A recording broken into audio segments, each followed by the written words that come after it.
Shalom, selamat pagi Bapak Ibu Saudara yang dikasihi Tuhan. Kita bertemu kembali dalam acara Renungan Pagi Spiritual Life. Pagi hari ini kita akan melanjutkan pembacaan Alkitab kita yang kali ini terambil dari Yohanes pasal 20 ayat 30 sampai 31. Nah, judul perikop ini adalah maksud Injil ini dicatat. Saya akan membacakan bagian firman Tuhan ini bagi Bapak Ibu Saudara sekalian. Memang masih banyak tanda lain yang dibuat Yesus di depan mata murid-muridnya yang tidak tercatat dalam kitab ini. Tetapi semua yang tercantum di sini telah dicatat supaya kamu percaya bahwa Yesuslah Mesias, Anak Allah, dan supaya kamu oleh imanmu memperoleh hidup dalam namanya. Saudara yang dikasihi Tuhan, di dalam perikop yang baru saja kita baca ini, Rasul Yohanes memberikan penjelasan tentang metode dan tujuan dituliskannya Injil Yohanes ini.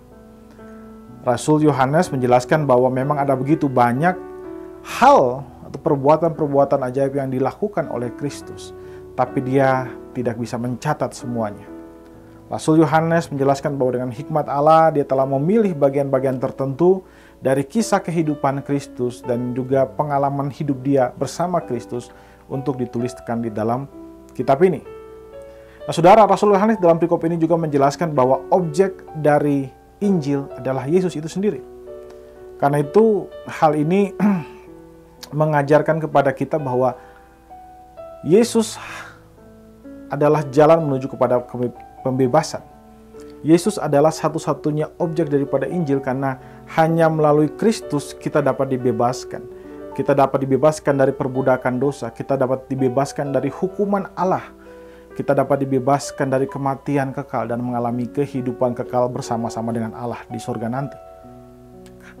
Hal ini berarti bahwa karena Kristus adalah objek daripada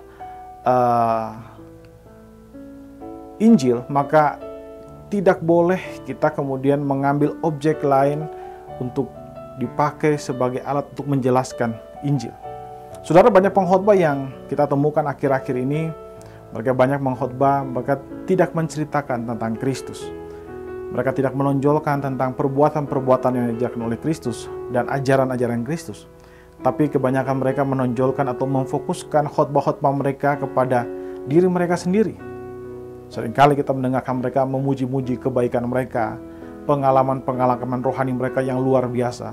Bahkan seringkali membanggakan perbuatan-perbuatan baik yang mereka lakukan kepada orang lain, atau pengalaman-pengalaman yang mereka alami sebelum mereka bertobat. Padahal, saudara, kisah-kisah dan pengalaman-pengalaman hidup manusia tidak akan membuat kita menjadi bertumbuh secara rohani.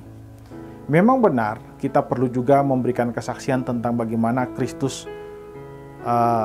bertemu dengan kita, bagaimana kehidupan kita diubahkan oleh Kristus. Tapi ingat bahwa fokus daripada semua kesaksian itu bukanlah diri kita, tapi Kristus merupakan fokus dari semua kesaksian itu. Karena kita tidak akan bertumbuh dan umat Tuhan tidak akan bertumbuh hanya dengan mendengarkan pengalaman-pengalaman pribadi seseorang. Umat Allah akan bertumbuh hanya dapat dengan cara mendengar firman tentang Kristus, dan hanya di dalam Kristuslah kita mengalami perjumpaan dengan Allah yang sejati. Nah, saudara, melalui Kristus kita dapat mengenal Allah yang sejati, dan melalui Kristus kita dapat diubah untuk semakin serupa dengan Kristus. Saudara, firman Tuhan hari ini mengajarkan kita untuk mengenal Kristus dengan tekun membaca Alkitab. Karena Alkitab fokus utamanya adalah Kristus. Kita belajar untuk membaca Alkitab untuk mengenal Allah di dalam Yesus Kristus. Hal ini karena hanya dengan pengenalan yang benar kepada Kristus, kita dapat mengalami perjumpaan dengan Bapa dan mengalami kehidupan yang kekal dengan Dia selama-lamanya. Saudara, marilah kita mengambil waktu sejenak untuk merenungkan firman Tuhan yang baru saja kita dengarkan. Saudara, apakah saudara sudah tekun untuk membaca dan merenungkan firman Tuhan setiap hari? Marilah kita mengambil waktu sejenak untuk mendoakan hal tersebut. Berdoalah untuk meminta anugerah Allah agar memampukan saudara untuk tekun membaca dan merenungkan firman Tuhan.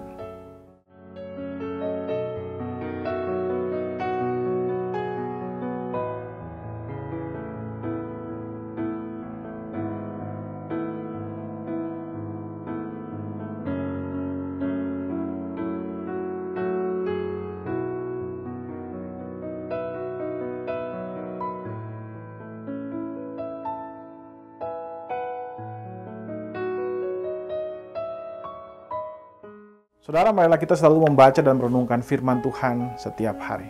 Mari kita tundukkan kepala, kita berdoa. Ya Tuhan Allah Bapa kami bersyukur untuk kasih dan setia-Mu kepada kami. Terima kasih jika hari ini Engkau memberikan kepada kami waktu untuk boleh kami jalani kehidupan ini. Ya, percaya semua karena anugerah-Mu Tuhan. Dan firman-Mu hari ini sudah mengajarkan kami bahwa fokus daripada seluruh berita Injil adalah Engkau sendiri ya Allah, yaitu Kristus. Ajar kami untuk menghormati hal itu. Ajar kami untuk tekun bertemu dan mengenal Engkau melalui pembacaan firman Tuhan setiap hari. Sehingga pengenalan itu mengubah kehidupan kami, mengubah pemikiran kami, mengubah tindakan kami, perasaan kami, dan seluruh kehidupan kami. Sehingga dari hari ke hari yang kami lewati di dalam kehidupan kami di dunia ini, kami akan semakin diserupakan dengan Engkau ya Kristus. Sehingga pada akhirnya kami akan disempurnakan menjadi serupa dengan Engkau dan hidup bersama-sama dengan Allah di dalam kekekalan nanti Tuhan. Terima kasih Bapa, di dalam nama Tuhan Yesus Kristus kami berdoa kepada Bapa Surgawi. Haleluya. Amin. Amin. Bapak Ibu Saudara yang dikasihi Tuhan, selamat beraktivitas. Tuhan Yesus memberkati kita semua.